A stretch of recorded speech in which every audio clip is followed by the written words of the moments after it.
people say, hey, what's going on here? These aren't cowards, these aren't traitors. Most of them are officers, by the way. So if these guys are refusing, there must be something wrong here.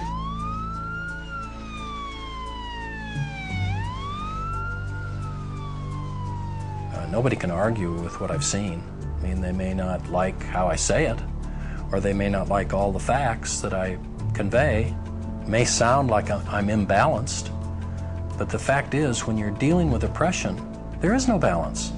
Even someone with a 20% open mind would reach the same conclusions that our commission reached. You could be pro-Israeli, and still, if you saw these realities, you'd have to have a completely closed mind not to come to the same conclusions that we reached.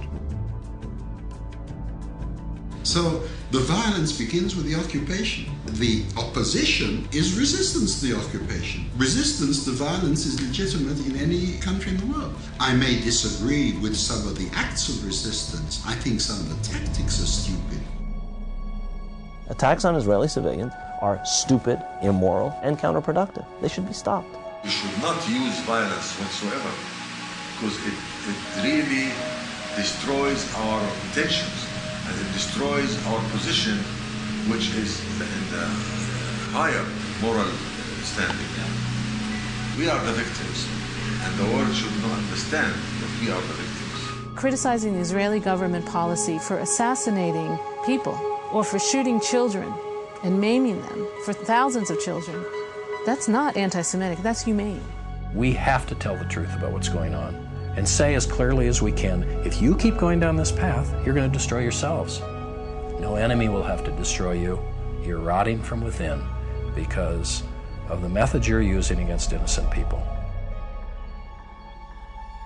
I don't think, even with the best video that you can make, Americans will really understand what it is like to be a Palestinian under occupation. I guarantee you, if you spend 1 week in Gaza or in the West Bank, you will understand it in a very profound way.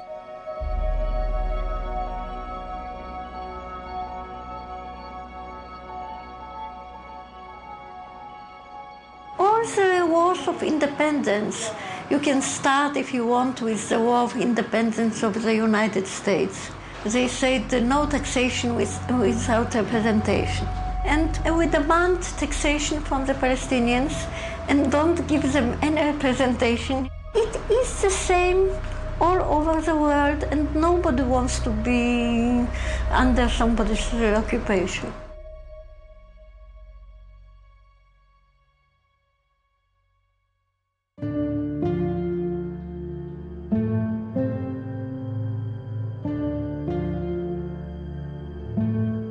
As an Israeli, we go to India and to South America to meet the Native American Indians. We're looking for these indigenous people with some kind of more rooted wisdom, and they're right here.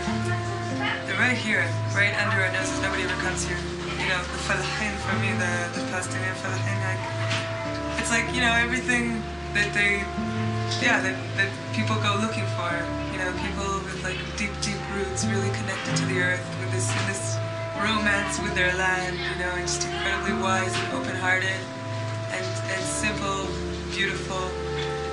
And Israelis never see them unless it's through Target.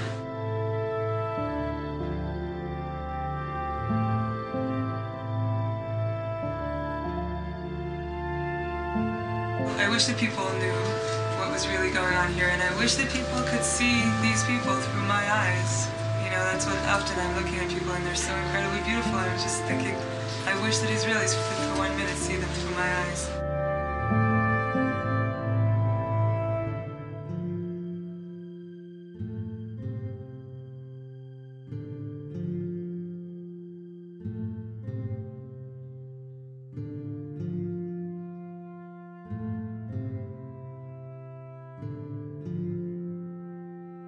No amount of reading, attendance at conferences, documentary viewing, and word of mouth could have prepared me for the reality of the situation here.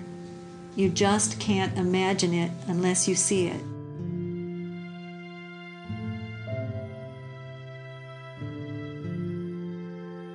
This is not at all what I asked for when I came into this world.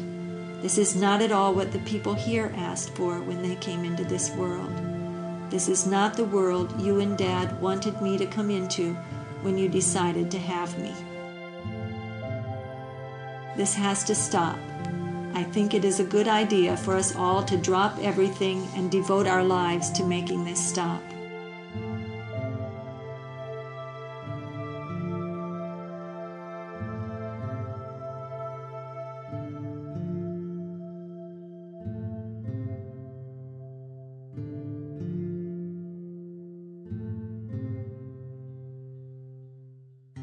The real battle for justice in the Middle East has to be fought and won here in America. This is an American issue because this is an issue of American foreign policy. The Israelis are talking about this, and I think it's time for Americans to realize they're the only ones not talking about it. And it's actually very dangerous for their own interest and for the interest of Israeli Jews here. Well, we're not going to be tossed in jail. We're not going to be tortured. You know, we're not facing what people in the occupied territories are facing. If we decide we don't want to do it, fine. But then try to look yourself in the mirror and say, I'm a murderer. It's really high time for Americans to step up to the plate, to do whatever we can, encourage our government to take a strong initiative to end the occupation. Those who really care about the interests of Israel should exert all the pressure possible in order to force Israel to stop the aggression, stop the repression, end the occupation. And the just solution has to be ending the occupation. Ending the occupation is step number one. Justice is the best way of bringing about security and peace. There'll be no security for Israel as long as this kind of oppression continues.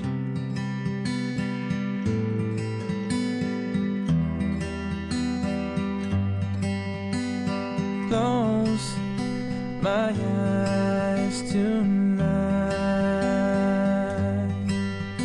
My conscience by my